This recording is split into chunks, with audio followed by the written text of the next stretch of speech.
बिस्मिल्लाहिर्रहमानिर्रहीम, अस्सलाम वालेकुम। मैं हूं मखदूम शहाबुद्दीन। पीर 29 दिसंबर 2025 का आगाज होते ही इस वक्त भारत और बांग्लादेश के दरमियान हालात कशीदा हो चुके हैं।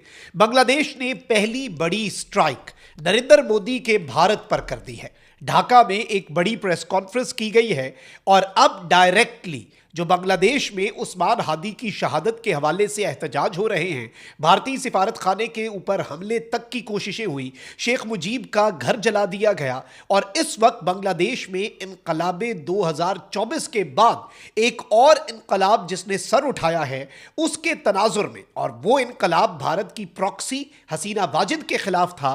तो ये इनकलाब जो है, ये याद रखिएगा कि ये डायरेक्टली भारत के खिलाफ है। तो ढाका में एक बड़ी प्रेस कॉन्फ्रेंस हुई है, नई दिल्ली में भूचाल है, और इसके साथ ही साथ इस वक्त बांग्लादेश के अवाम का जो नैरेटिव है या फिर जो इस वक्त टेम्परेचर है, जो पब्लिक पल्स है, जो अवाम की नब्ज है, वो एक और कहानी बता रही है। भारत और बांग्लादेश के दरमियान in the near future border clashes जो हैं उसके इम्कानात भी बढ़ते जा रहे हैं। उस हवाले से भी कुछ लेटेस्ट हैपनिंग्स हैं जो आपके सामने रखते हैं। अगर अभी तक आपने इस वीडियो को लाइक नहीं किया तो लाइक जरूर कर दें। आपको मालूम है कि भारत और अफगानिस्तान के मुतअद्दिद अकाउंट्स की तरफ से हमारे चैनल को रिपोर्ट किया जा रहा है।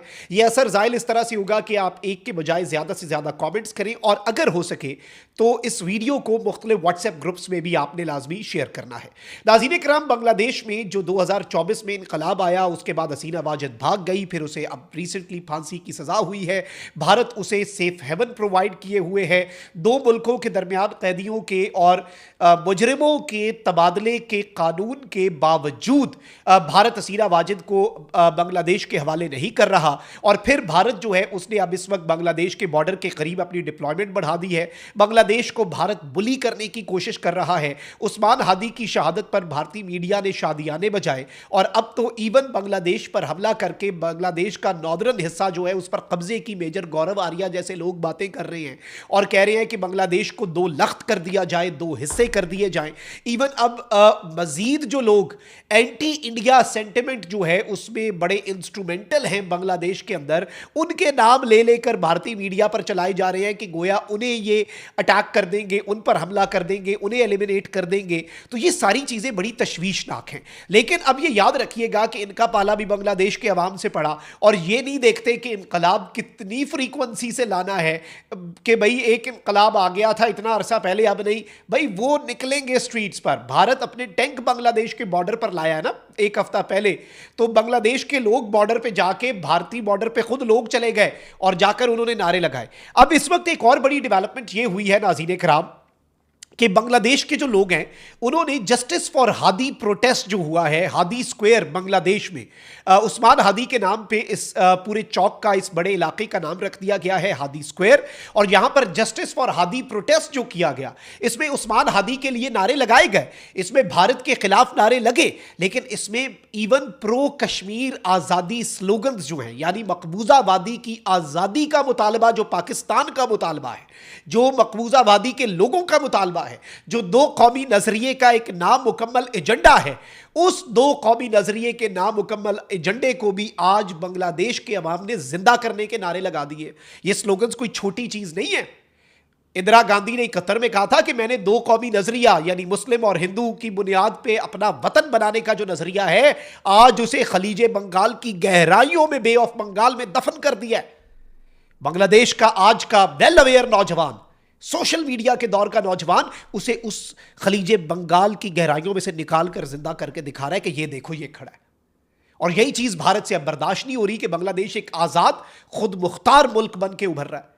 भाई क्यों ना बने, उनका हक है। वो पाकिस्तान के हवाले से जो पॉलिसी रखे, this is their right. India के हवाले से जो पॉलिसी रखे, it is their right. India उन्हें डिक्टेट कर रहे हैं। असल में आदतें खराब की हसीना वाजिद ने। अब नाज़रीन इकराम, जो सबसे बड़ी चीज है, एक तो ये कि हसीना वाजिद को भारत जो है वो दबा के बैठा हुआ है, सेफ हेवन्स प्रोवाइड कर रहा है, उसे उसकी पॉलिटिकल एक्टिविटीज जो हैं उनके लिए जगह प्रोवाइड कर रहा है, ये सब कुछ तो कर रहा है। लेकिन इससे भी बड़ी खबर यह है कि इस वक्त एडिशनल कमिश्नर जो हैं ढाका मेट्रोपॉलिटन पुलिस के नजरुल इस्लाम, इन्होंने ढाका में बैठ के एक प्रेस कॉन्फ्रेंस की है और इन्होंने एक बहुत बड़ी खबर दी है नाज़रीन कराम, और वो ये है कि बांग्लादेश की पुलिस ने ऑफिशियली ये कंफर्म कर दिया है कि दो दहशतगर्द फैसल करीम मसूद और आलमगीर शेख, ये दो दहशतगर्द जिन्होंने शरीफ उस्मान हादी जो हैं उनको शहीद किया, उनका मर्डर किया, इनके हवाले से इन्होंने अब ये ऑफिशियली पहली मर्तबा कंफर्म किया है कि they have crossed into India's Meghalaya state and currently they are underground in Tura, कि इन्होंने इंडिया के स्टेट के अंदर ये गए, यानी ये भारत बांग्लादेश के बॉर्डर को क्रॉस करके ये भारत की सरजमीन पर गए और इस वक्त ये अंडरग्राउंड हुए हैं भारत के अंदर।